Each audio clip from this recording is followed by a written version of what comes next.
Mari kita ngomongin To Be Hero X. Gue tahu gue udah telat ya, ini udah 2 minggu setelah episode terakhirnya. Dan gue baru ngomongin di sini, gue baru bikin reviewnya. Menurut gue gimana To Be Hero X? Nonton sampai habis teman-teman. Untuk sekarang di awal-awal gue pengen kasih tahu fun fact. Ini dongwa pertama yang gue tonton dan yang paling gue suka. Sebelum To Be Hero X, gue tetap ada tonton dongwa 1-2. Yang pertama itu gue ada nonton judulnya ada kayak B-nya gitu. B maksud gue lebah ya. Cuman gue lupa nama judul lengkapnya apaan. Yang gue inget itu protagonisnya di-dub sama Hanazawa Kana. Cewek protagonisnya. Cuman gue lupa itu ada mekanya juga kalau nggak salah. Itu gue hampir drop tapi gue kelarin. Gue kasih rating 6 atau 7 gitu. Terus setelah itu gue udah nonton di 2016 atau 17 gitu gue nonton Hitori no Shita Outcast. Tapi nggak begitu menarik gue untuk nge-explore lebih lanjut series-series di dalam dongwa. Sempat tertarik sama Immortal King apalah gitu, gue lupa namanya, tapi gue nggak tonton ujung-ujungnya. Dan sampai sekarang, akhirnya To Be Hero X muncul. Dan ini gue nonton hanya karena previewnya, hanya karena trailernya.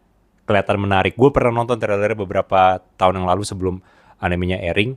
Dan memang menarik banget, bagus banget, konsepnya menarik. Dan itu kenapa gue nonton sekarang To Be Hero X. Menurut gue, To Be Hero X itu layak aja menjadi anime terbaik di tahun ini 2025. Kenapa? Simak videonya. Pertama kita ngomongin konsep. Menurut gue konsep itu memang ada sedikit bagian yang pasarannya ya, yaitu superhero. Apalagi superhero-nya yang psikopat, yang jahat-jahat gitu kan. Tetapi di balik tema superhero itu, mereka ini justru ingin menyampaikan sebuah pesan dengan bagaimana dunia entertainment itu menyalahgunakan talent-talent yang mereka punya untuk kepentingan mereka pribadi, untuk agenda mereka pribadi. Dan saking parahnya dengan penyalahgunaannya itu, mereka sampai ya kasarnya memperbudak lah. Mereka mempergunakan mereka sebagai objek lah ujung-ujungnya.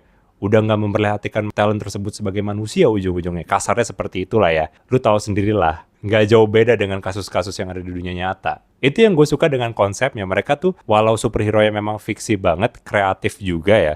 Tapi ada sisi di mana ceritanya ingin menyampaikan pesan yang atau menyinggung hal-hal atau kasus-kasus yang pernah terjadi di dunia entertainment kita saat ini. Nice sama Isol itu salah satu contoh yang paling bagus ya menurut gue sih di awal-awal. Itu juga kenapa orang-orang paling suka dari semua 10 hero itu 11 kalau nggak salah ya. Orang-orang lebih suka sama Nice dan Isol. Ya Isol pada benci ya ujung-ujungnya ya. Gue tahu sih kenapa. Tapi ya kita nggak bisa pungkiri mereka memang berdua memiliki karakter arc yang menarik dan setidaknya lebih berkesan kepada kita semua dibandingkan karakter-karakter yang lainnya. Dan yang paling gue suka juga dari konsepnya ini, itu bagaimana power systemnya itu bukan cuma sekedar power system, tapi juga berfungsi dengan baik ke dalam ceritanya adalah menyampaikan pesan yang ingin disampaikannya. Bagaimana orang-orang itu mempengaruhi identitas-identitas talent ini. Dan walaupun talentnya ini nggak mau menjadi seperti itu, mereka terpaksa. Karena itu yang udah diidolakan. Itu yang menarik menurut gue dari To Be Hero X dan ingin menggambarkan kalau hal tersebut itu jelek gitu. Dimana pandangan masyarakat ini memaksakan keinginan mereka ke dalam sebuah identitas seseorang. Makanya Nice kesulitan membuat keluar dari towernya kan. Itu kenapa juga yang yang dari pemadam kebakaran jadi superhero itu nggak bisa jongkok dia. Terus kelihatan juga dari kehidupan sehari-harinya terganggu banget buat dia kan. Terus juga masalah Ghostblade yang nggak bisa ngomong karena pandangan dari masyarakatnya. Pandangan masyarakat ini mempengaruhi kehidupan sehari-hari talent ini. Dan mereka semua juga merasa keberatan, merasa kesulitan dengan apa yang masyarakat inginkan. Apa pandangan masyarakat kepada mereka. Itu yang gue suka banget. Walaupun itu di sisi samping sebuah power system, tapi di sisi samping juga berperan penting untuk menceritakan ceritanya. Itu satu dari To Be Hero X yang gue suka banget dan kenapa layak aja untuk menang anime terbaik tahun ini. Dan yang kedua itu kualitasnya udah pasti lah yang gak usah ditanya lagi. Perubahan dari 3D ke 2D-nya, gue yakin di sini masih ada yang nggak begitu suka sama 3D. Tapi sebagai salah satu mahasiswa di kafe ya, yang pernah setidaknya belajar 3D walaupun gue nggak terus sampai sekarang ke dunia kerja, jadi gue nggak begitu expert, tapi gue tahu basicnya dan gue bisa bilang tuh 3D-nya bagus walaupun bisa lebih bagus ya. Tapi itu bagus, udah hampir mendekati kualitasnya Arcane lah kalau bisa dibilang. Walaupun memang belum sebagus itu, tapi udah mendekati lah. Fondasinya udah ada. Dan itu mereka tukar-tukar gitu dari 2D ke 3D. Hybrid jadinya. Yang nggak technically hybrid sih. Cuman maksudnya dalam satu season itu ya ada 2D, ada 3D-nya gitu. Itu yang menarik banget. Dan 2D dan 3D-nya ini itu bukan arahan dari sutradara atau arahan teknikal dari tim produksinya, tapi justru penyebab dari kekuatan main karakternya yang top 1 hero-nya. Itu menurut gue yang kreatif banget dari penggunaan 2D dan 3D-nya ini. Gue nggak pernah ngeliat hal kayak begini di anime sebelumnya. Setahu gue, sepengetahuan gue belum pernah melihat kualitas seperti itu.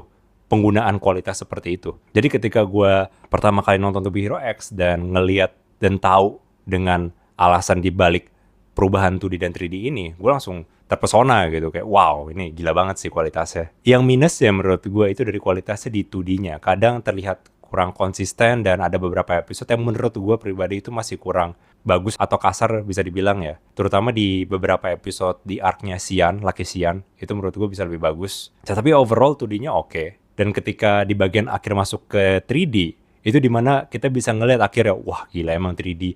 Perubahan 3D sama 2D-nya ini benar-benar ngebikin ceritanya makin fresh dan mengundang sebuah kemurnian ke dalam tempo ceritanya, ke dalam tempo kualitasnya juga menurut gue ya. Dan terakhir itu originalitas. Gue tahu memang ini konsep kayak begini nggak baru-baru banget. Ada kok yang kayak begini konsepnya di contohnya The Boys, kan ada tipe-tipe karakter yang di depan umum itu ternyata baik tapi di belakang itu psikopat segala macam gitu kan. Udah ada The Boys. Gue juga pertama kali nonton langsung wah ini The Boys nih, gue suka banget yang kayak gini. Cuman kenapa gue bilang originalitasnya itu layak untuk menjadi anime terbaik di tahun ini? Apa yang original dari animenya ini? Di dunia anime termasuk dengan Donghua, gue gak nonton Donghua sih, jadi gue bilang anime aja ya.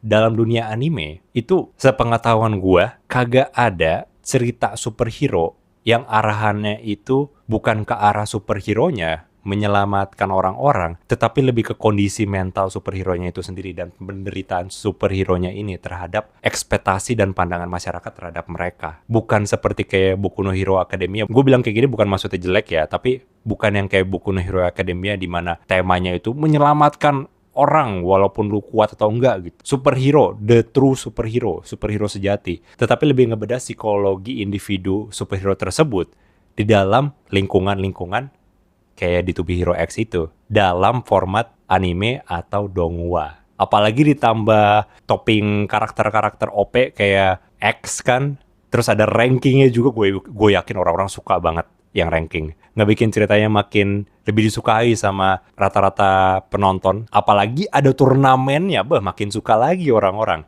Ada turnamen, karakter OP, terus ada rankingnya, ada sistem rankingnya. Abis itu superhero, abis itu ada misterinya, karakternya bervariasi juga, Udah ini kunci untuk membuat sesuatu yang menarik di zaman sekarang. Kalau menurut gue ya. Itu kenapa menurut gue To Be Hero X pantas aja untuk menang anime terbaik di tahun 2025 ini. Banyak misteri-misteri yang masih belum kubuka sampai sekarang. Gue bisa ngomongin misterinya panjang lebar. Gue pernah ngomongin juga di live stream. Tapi untuk video kali ini gue gak bakal ngomongin misterinya. Tapi gue ngomongin kenapa To Be Hero X itu bagus menurut gue.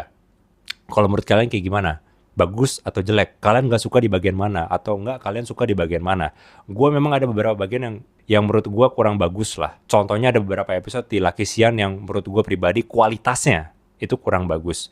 Atau enggak ada juga beberapa satu episode kalau nggak salah di arc-nya Queen itu yang menurut gue bisa lebih bagus lagi. Ada juga beberapa cerita, beberapa arc yang bisa lebih dibedah, tapi ya mereka cut di situ aja mungkin karena memang jumlah episodenya yang kurang cukup mereka kasih dan mereka hanya ingin fokus kepada ceritanya secara garis besar mungkin. Ada beberapa minusnya, tapi menurut gua kalau dibandingkan dengan anime-anime lain di tahun ini yang udah keluar, To Be Hero X ini pantas saja menang Anime of the Year di Crunchyroll Award nanti tahun depan. Tapi bang, kan ini donghua, kok Anime of the Year?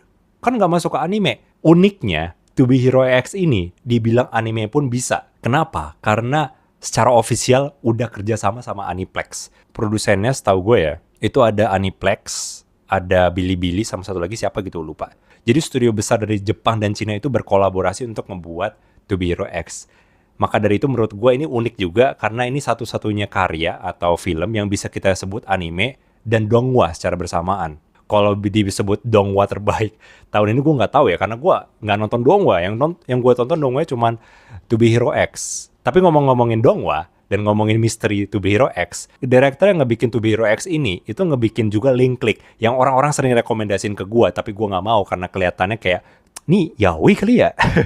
Dan hanya karena itu, terutama dengan misteri yang telah ditinggalkan di episode terakhirnya, kalau mungkin karena mungkin ada time travel atau isekai, pindah dunia. Gue jadi tertarik dengan Link Click karena ada yang ceritain ke gue kalau Link Click itu juga ceritanya juga ada pindah dunia atau time travel gitu. Siapa tahu ada hubungannya sama Link Click. Atau enggak direkturnya menggunakan konsep dari Link Click ke dalam misterinya To Be Hero X.